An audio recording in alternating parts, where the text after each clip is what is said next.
Irrational numbers. ठीक। HCF LCM के बारे में हम लोग सब बातें जान चुके हैं। अब जो है हमारा अगला टॉपिक, और बोर्ड में 100% है कि सवाल आएगा ही आएगा इससे, वो है इरेशनल नंबर्स। ठीक है। तो सबसे पहले समझ लिया जाए इरेशनल नंबर होता क्या है। इरेशनल नंबर होते क्या हैं पहले इसको समझ लेते हैं, ताकि करने में थोड़ा सा आसानी रहने वाला है। जैसे देखो, रियल नंबर्स का क्लासिफिकेशन हम लोग करते हैं।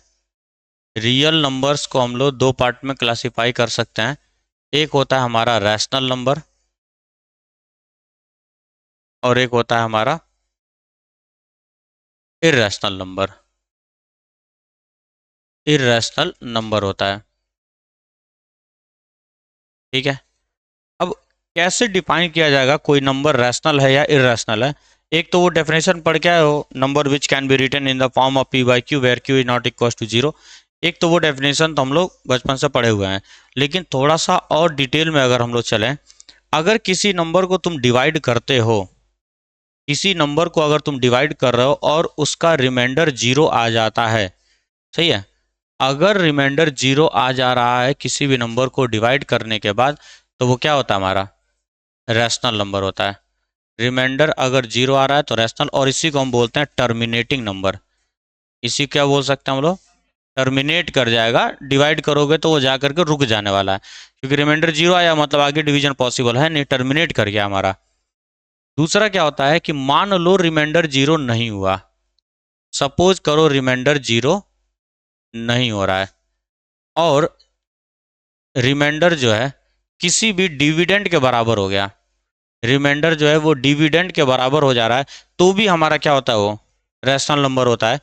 इसको तब हम बोलते हैं non terminating recurring, non terminating recurring, या रिपीटिंग भी बोल सकते हो तुम लोग इसी चीज को। जैसे इसका एक एग्जांपल लेता हूं मैं। एग्जांपल लिया जाए 1/3। अगर इसको तुम डिवाइड करोगे बाबू, 1/3 को अगर डिवाइड करते हैं हम लोग, क्या होगा, 0.10 हो जाएगा। थ्री थ्री हुआ, वन आया कि नहीं आया, 9 हुआ, वन आया। रिमाइंडर किसके बराबर आ रहा है, डिविडेंड के बराबर ही होगा कि नहीं। डिविडेंड क्या था हमारा, वन था। डेसिमल लगाए हो तब तो रिटर्न हुआ है, पहले वन था, वन आ गया वापस से, वापस से जीरो होगा, फिर से 9 होगा, थ्री टाइम्स, फिर से क्या हो जाएगा, वन। अगेन डिविडेंड के बराबर ही रिमाइंडर आ रहा है। जब भी रिमाइंडर डिविडेंड के बराबर हो जाएगा तो ये रिपीट करता रहेगा, ये टर्मिनेट नहीं करने वाला है, रुकेगा नहीं। 0.333333 हमेशा आता रहेगा। और इसी को तुम लोग बचपन में कैसे पढ़ते थे, बार बना करके। इसी को तुम क्या करते हो, 0.3 पे बार बना देते हैं, कि थ्री नंबर क्या हो रहा है, बार बार रिपीट कर रहा है। तो ये किस में आएगा, हमारा रैशनल में ही। अब इररेशनल को देखो जरा। इररेशनल का मतलब क्या हुआ कि रिमाइंडर जो है हमारा जीरो नहीं होगा, और रिमाइंडर जो है किसी भी डिविडेंड के बराबर नहीं होगा। रिमाइंडर जो है डिविडेंड के भी बराबर नहीं होने वाला है। बात समझ आ रही है। तो जब भी रिमाइंडर हमारा जीरो हो जाए तब तो वो रैशनल होगा। रिमाइंडर जीरो नहीं है, रिमाइंडर डिविडेंड के ही बराबर हो गया है, तो भी रैशनल होगा। लेकिन अगर रिमाइंडर जीरो ना हो और डिविडेंड के बराबर भी ना हो, तो हमारा इररेशनल होता है। मतलब नॉन टर्मिनेटिंग और non recurring, non terminating and non recurring, इसको अपने दिमाग में बिठा करके रखना है कि इररेशनल नंबर्स क्या होते हैं, ऐसे नंबर्स जिनको डिवाइड करने के बाद न ही वो टर्मिनेट करें, मतलब रुके नहीं डिवीजन, और रिपीट भी ना करें। आती बात समझ में। Non terminating non recurring numbers को हम लोग इररेशनल नंबर बोलते हैं। एग्जाम्पल कई सारे हैं तुम्हारे पास, जैसे √2, √3, पाई, ई एक्सपोनेंशियल फंक्शन होता है, और जैसे sin 1 भी बोल सकते हो तुम, और क्या बोल सकते हैं हम लोग, लॉग मान लो है base 2 3। इन सबको मैं रेशनल के फॉर्म में नहीं दिखा सकता। बात समझ आती है। तो ये सारे के सारे हमारे किस में आते हैं, इररेशनल की कैटेगरी में इनको हम लोग डालते हैं। इररेशनल नंबर का मतलब क्या हुआ, ऐसे नंबर्स जिनका division non terminating and non recurring हो जाए, ऐसे नंबर्स को हम लोग क्या बोलते हैं, इररेशनल नंबर बोलते हैं। लेकिन हमारे सिलेबस में क्या है, हमारे सिलेबस में चेक करना है इररेशनलिटी को। तो इसका जो दूसरा हम लोग डेफिनेशन पढ़ते हैं, रेशनल नंबर्स को हम लोग दिखा सकते हैं in the form of P by Q where Q is not equal to zero. Q zero क्यों नहीं होना चाहिए, क्योंकि ये डिनोमिनेटर है। डिनोमिनेटर कभी जीरो नहीं हो सकता है, क्योंकि डिनोमिनेटर क्या रिप्रेजेंट करता है, टोटल क्वांटिटी को रिप्रेजेंट करता है ना। डिनोमिनेटर टोटल क्वांटिटी को रिप्रेजेंट करता है और टोटल क्वांटिटी कभी भी जीरो नहीं हो सकती है। बात समझ आती है इतनी। और दूसरी चीज क्या है, पी और क्यू क्या होते हैं, अगर सिंपलेस्ट टर्म में लिखा गया है तो पी और क्यू क्या होंगे, को प्राइम नंबर्स होंगे। को प्राइम का मतलब क्या हुआ, जिनका एचसीएफ 1 होगा। सही है, अगर सिंपलेस्ट टर्म्स में लिखा गया है, जैसे 1/2 एक रैशनल नंबर है और इन दोनों का एचसीएफ क्या होगा, 1 और 2 का एचसीएफ 1 होगा। 3/5 सिंपलेस्ट फॉर्म में लिखा गया है, सही है, इनका एचसीएफ क्या होगा, 1 होगा। ठीक है, तो ऐसे क्या बोला जाएगा कि जो भी पी और क्यू होंगे वो को प्राइम्स होते हैं हमारे। तो ये हमारे, ये तो बेसिक्स था। हम लोग को जो पढ़ना है वो चेक करना है इरेशनैलिटी को, मतलब √2 √3 √5 को चेक करके बताना है, उसको देख लेते हैं। तो अब हम लोग चल रहे हैं चेक करने, चेक करेंगे इरेशनैलिटी को। नंबर्स क्या क्या आ सकते हैं, √2 √3 √5। जब भी स्क्वायर रूट में प्राइम नंबर लिखा गया होगा, ध्यान से सुनो क्या बोल रहा हूँ, जब भी किसी भी रूट में स्क्वायर रूट में प्राइम नंबर लिखा गया होगा तो वो क्या होंगे, इरेशनल नंबर्स होते हैं। उसी को चेक करने के लिए बोला जाएगा तुमको एग्जाम में, और 100% है क्वेश्चन आएगा ही आएगा इससे। मान लेता हूं मैं √2 को, √2 इज एन इरेशनल नंबर, ये हमको प्रूव करना है। सारे क्वेश्चंस करने का तरीका यही है, √2 इज एन इरेशनल नंबर, ये हमको प्रूव करना है। तो हम लोग क्या करेंगे, देखो क्या है ना, इरेशनल का एज सच अपना कोई डेफिनेशन है नहीं। हम लोग क्या बोलते हैं, numbers which can not be written in the form of p/q, ठीक है, are known as irrational number. तो वही चीज यहां भी करूंगा मैं। और ये जो हम लोग सॉल्व करते हैं इसको हम बोलते हैं मेथड ऑफ कॉन्ट्राडिक्शन। क्या बोलेंगे, मेथड ऑफ कॉन्ट्राडिक्शन। मैं अपनी ही कही बात को गलत साबित करूंगा, मैं अपनी ही बोली गई बात को गलत साबित करूंगा, ये मेथड हमारा होता है कॉन्ट्राडिक्शन मेथड, अपनी बात का खंडन करना। ठीक, तो मैं सबसे पहले क्या करूंगा, मान लूंगा let √2 is a rational number. मैं इसको रैशनल नंबर मान लेता हूं, इज अ रैशनल नंबर। ठीक है, √2 रैशनल नंबर है, so it can be, expressed in the form of p/q, where q is not equal to 0, and important line है ये, and p, q are को prime होंगे। को प्राइम का मतलब क्या होता है, एचसीएफ 1 होगा। मतलब मैंने ये मान लिया कि p और q का एचसीएफ कितना है, 1 है। सही है, एचसीएफ 1 है, मैंने ये मान लिया स्टार्टिंग में। तो देयरफॉर अब इस पूरे अंग्रेजी का मैं लिख सकता हूँ √2 is equal to p/q। Simplify करेंगे तो p इज इक्वल टू क्या हो जाएगा, √2q, squaring both side, on squaring both sides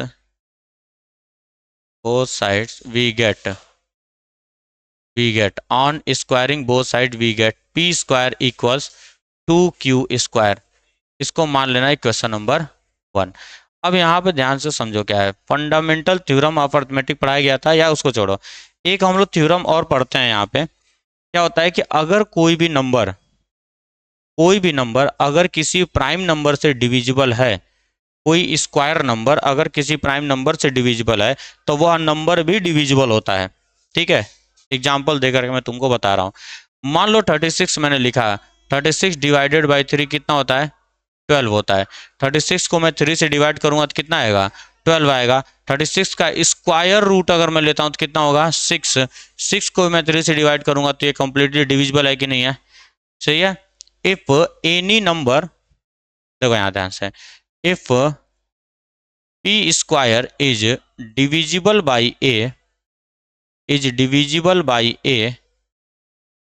then p is also divisible by a if a is prime, अगर a प्राइम है, ध्यान से सुन लो, शर्त है प्राइम नंबर होना चाहिए, जो डिवाइड कर रहा है वो प्राइम नंबर होना चाहिए, तभी ये चीज सेटिस्फाई होगा। p square is divisible by a, then p is also divisible by a if a is prime.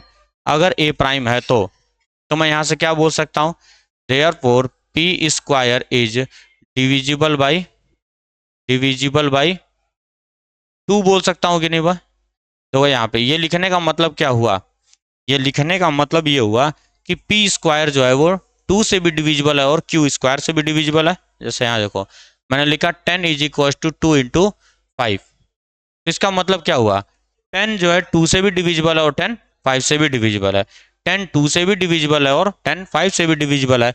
तो यहाँ भी मैं बोल सकता हूँ P square is divisible by 2 and P square is divisible by Q square. लेकिन Q मुझे पता नहीं है बाबू, क्यू पता है क्या कितनी वैल्यू है ना। अब अननोन है तो उसको लेकर के मैं नहीं चलूंगा, मैं सिर्फ 2 को लेकर के चलूंगा। क्या बोलूंगा, p square is divisible by 2। और हमने अभी भी पढ़ा है p square is divisible by a है, तो then p is also divisible by a, क्योंकि 2 क्या होता है, एक प्राइम नंबर होता है। तो p is also divisible by 2, also divisible by 2, ये अंग्रेजी था। इसका मैथ में क्या लिख सकता हूँ, p is equal to 2k लिख सकता हूँ कि नहीं, बोलो। p is equal to 2k लिखा जा सकता है क्योंकि इस अंग्रेजी का ये मैथ है, 2 टाइम्स 2 से डिविजिबल है और k टाइम्स डिविजिबल है। इसको मान लेंगे क्वेश्चन नंबर 2। इसकी वैल्यू उठा के यहाँ रखूंगा, ऑन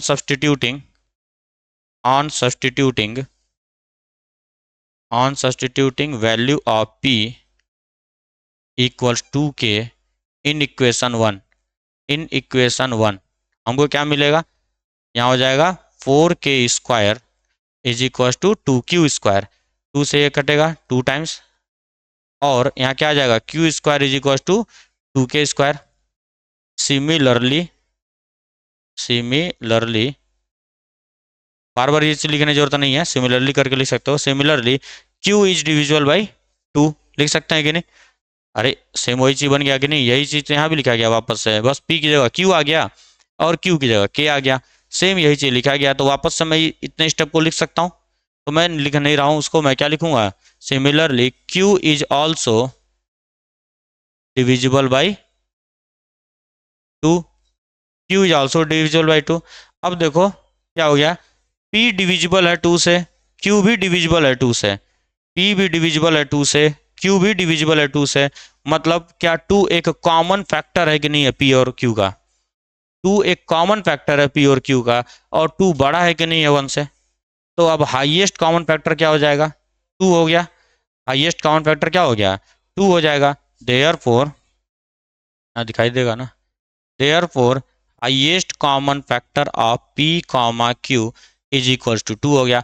तुमने क्या माना था, तुमने स्टार्टिंग में क्या माना था, एचसीएफ 1 माना गया था और निकाल कितना दिए 2। तो क्या बात गलत हो गई कि नहीं हो गई, एचसीएफ 1 माना गया था लेकिन एचसीएफ 2 निकाल दिया मैंने, तो हमारी बात कॉन्ट्राडिक्ट हो गई कि नहीं, हमारी बात गलत हो गई है। तो इसी को लिखेंगे this contradicts the fact, this contradicts the fact. क्या लिखेंगे, this contradicts this contradicts the fact, या अजम्पशन, या लिख सकते हो दिस कॉन्ट्राडिक्ट्स आवर अजम्पशन, या फैक्ट जो भी लिखना चाहो। This contradicts our assumption that P and Q are coprime. हमारे अजम्पशन को ये कॉन्ट्राडिक्ट कर रहा है। हमारा अजम्पशन क्या था, एचसीएफ 1 है। कॉन्ट्राडिक्ट करने का मतलब क्या होता है, खंडन कर रहा है, हमारी बात गलत साबित हो गई है। देयरफॉर क्या लिखेंगे, this therefore root 2 is not a rational number, या तुम डायरेक्ट लिख सकते हो therefore root 2 is an irrational number, root 2 is an irrational number. यहाँ तो कोई आपत्ति किसी को, ये पूरे इसी तरीके से लिख कर आओगे तो पूरे 3 नंबर तुम्हें दिए जाएंगे, ठीक है। अब अगला नंबर कैसे लिख के दे सकता है, 2√3 लिख के दे सकता है। 2√3 हमारा रैशनल नंबर है, ये बताओ, ठीक है।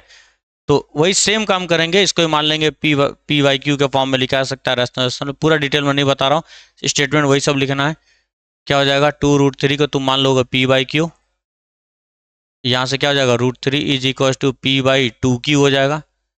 Squaring both side, 3 is equal to हो जाएगा पी स्क्वायर बाई 4q² हो जाएगा। तो यहाँ से तुम क्या लिख सकते हो, पी अरे 2 का स्क्वायर यार, 4 3 × 4 क्यू स्क्वायर हो जाएगा।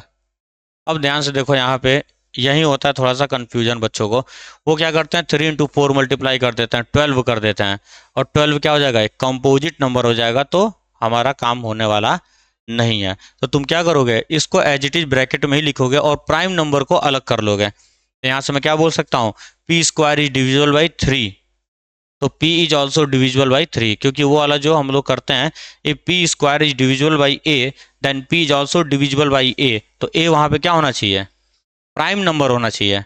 A क्या होना चाहिए, प्राइम नंबर होना चाहिए। तो इसको अलग रखेंगे, इसको कभी भी 4 3 12 मत कर देना। आता थी समझ में, यहीं पर कंफ्यूजन होता है बच्चों को, 12 कर देते हैं और फिर लिख देते हैं P square is divisible by 12 and P is also divisible by 12, नहीं होगा, क्योंकि वो जो होता है वो प्राइम नंबर पे एप्लीकेबल है, और 12 क्या होता है, कंपोजिट नंबर होता है। तो तुमको क्या करना है, प्राइम नंबर जो रूट वाला नंबर है उसको एक तरफ रखेंगे, बाकी लोग को दूसरी तरफ ले जाना और उसको एक ब्रैकेट में रखना, उसको एक क्वांटिटी मान करके हम लोग चलेंगे। तो अब हो जाएगा ये वाला क्वेश्चन भी, P square is divisible by 3, P is also divisible by 3, P is equal to 3 के, यहाँ वैल्यू पुट करोगे, आराम से आगे सॉल्व हो जाएगा तुम्हारा। अब इसमें और अगला केस क्या बनता है उसको भी देख लेते हैं। चलेंगे, पैदा हुए नहीं कि लगे दौड़ने पहले ही, और पैदा होंगे तो पहले रैंकिंग है ना, धीरे धीरे चला जाएगा। पहले एक नंबर का इरेशनलिटी चेक किया, प्रोडक्ट में दिया गया होगा तो इरेशनलिटी चेक कर लिया। अब एक रैशनल और एक इरेशनल दिया गया हो एडिशन में, इसको थोड़ा सा ध्यान से देखना, 2 + √3 अगर दिया गया हो तो क्या करेंगे सर, वही काम, इसको मान लेंगे P/Q। लेकिन अब यहाँ पे इसको सॉल्व करने का तरीका थोड़ा सा अलग होता है, तो इसको देखो, अगला वाला अपने आप समझ में आ जाएगा। इसमें देखो, एक चीज बस याद रखो, जो भी इरेशनल नंबर है ना उसको एक तरफ रखो, बाकी लोग को दूसरी तरफ फेंक दो। तो √3 इज इक्वल टू क्या हो जाएगा, P/Q -2 हो जाने वाला है, सही है ना। इतना बस याद रखो, चाहे प्रोडक्ट में दिया गया हो, चाहे एडिशन में दिया गया हो, चाहे कैसे भी दिया गया हो, अगर एक रैशनल नंबर और एक इरेशनल नंबर साथ में है तो इरेशनल को एक तरफ कर दो, बाकी लोगों को दूसरी तरफ कर दो इक्वल के। अब इसको जरा सा सॉल्व करते हैं, तो √3 इज इक्वल टू क्या हो जाएगा, P-2Q/Q। अब एक चीज बताओ, since P and Q are integers है कि नहीं है, बोलो, P और Q इंटीजर ही होता है भाई। अगर तुमने लिखा है 3/4 एक रैशनल नंबर है कि नहीं है, यही तो मैंने माना है P/Q, इसी को मैंने माना है P/Q। तो 3 भी एक इंटीजर है, 4 भी क्या है, इंटीजर है। तो अगर इंटीजर को मैं इंटीजर से सब्ट्रैक्ट करता हूं तो क्या आएगा, इंटीजर को इंटीजर से सब्ट्रैक्ट करूंगा तो क्या आएगा, इंटीजर आएगा। क्लोजर प्रॉपर्टी पढ़ाया गया है क्लास 8 में। और नीचे भी एक इंटीजर है, इसका मतलब क्या हुआ, देयरफॉर P-2Q/Q क्या है, एक इज अ रैशनल नंबर है कि नहीं है, बोलो। इंटीजर बाई इंटीजर एक रैशनल नंबर होगा। अब ये अगर रैशनल है तो इक्वल का साइन बनाया हो तो इसका मतलब ये भी रैशनल होना चाहिए, implies that √3 is also a rational number, is also a rational number। लेकिन सर हमको पता है √3 क्या होता है, एक इरेशनल नंबर होता है, इसका मतलब हमारी बात गलत हो रही है। हमने √3 को रैशनल दिखा दिया, जबकि √3 क्या होता है, इरेशनल होता है। तो अभी क्या लिखेंगे, but it contradicts the fact, यहाँ फैक्ट लिखते हैं बाबू, क्योंकि ये तथ्य है, यह सच है कि √3 एक इरेशनल नंबर है। The fact that √3 is N irrational number, √3 is an irrational number, hence our assumption is wrong, hence our assumption is wrong, hence our assumption is wrong। अरे assumption लिखेंगे अंग्रेजी तो ढंग से लिखो, hence our assumption is wrong।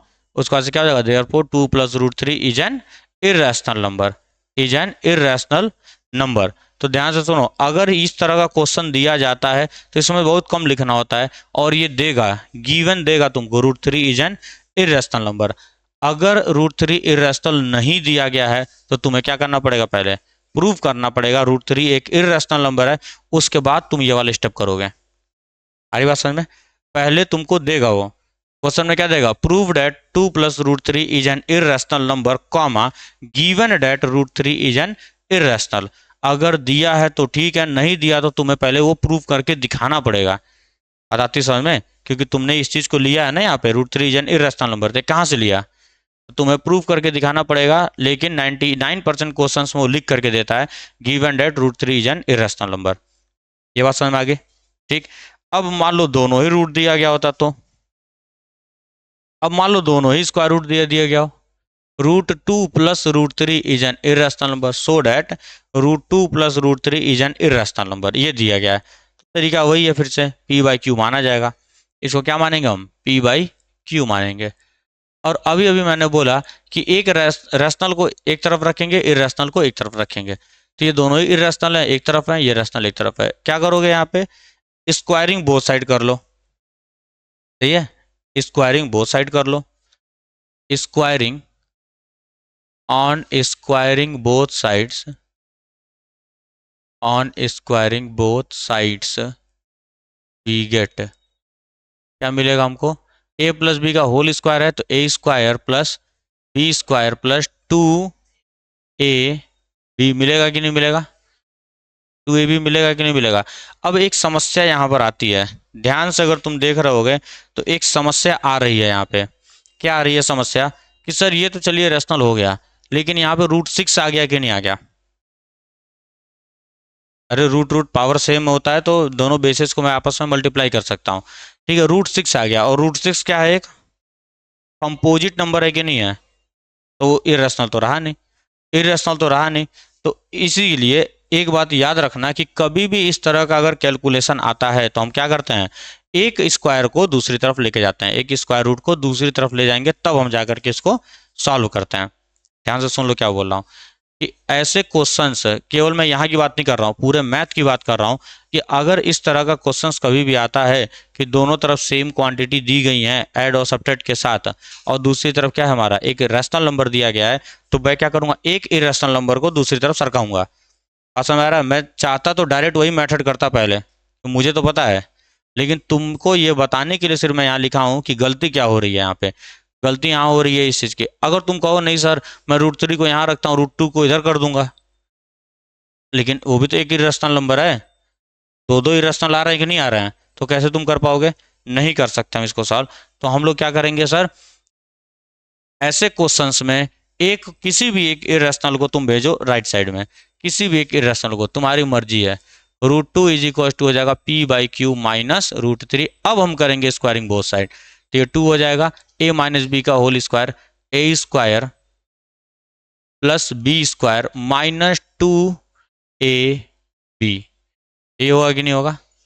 Minus two A B हो जाएगा कि नहीं हो जाएगा? बोलो, बात समझ में आती है? A square plus B square minus two A b लिख दिया गया। अब क्या करेंगे? जो स्क्वायर रूट वाला फंक्शन है इरेशनल, उसको एक तरफ रखो, बाकी लोग को दूसरी तरफ।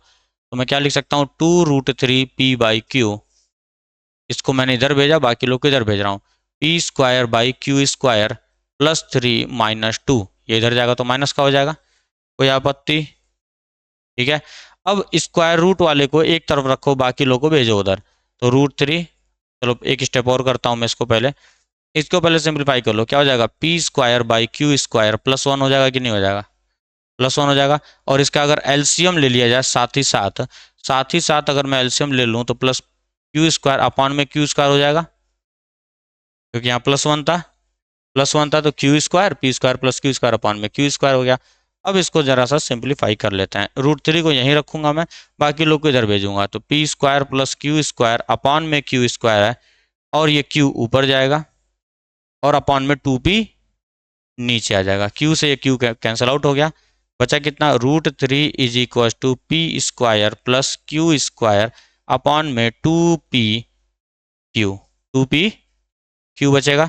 अगेन अब वही फॉर्मेट आ गया कि नहीं आ गया? Since P and Q are integers, तो इसका मतलब ये क्या होगा? हमारा एक रैशनल नंबर हो जाएगा पूरा पूरा। ये रैशनल तो इक्वल का साइन लगा है, तो मतलब ये भी रैशनल होगा, जबकि हमको पता है रूट थ्री क्या होता है? एक इरेशनल नंबर होता है। It contradicts the fact that root three is an irrational number. इसका मतलब जो हमने माना था कि रैशनल है वो क्या होगा? गलत है, वो इरेशनल होने वाला है। बात आ रही है समझ में? तो जब भी दो स्क्वायर रूट प्लस या माइनस में आए होंगे, एक को दूसरे साइड भेजेंगे तब हम स्क्वायर करते हैं उसका, ठीक है? हम्म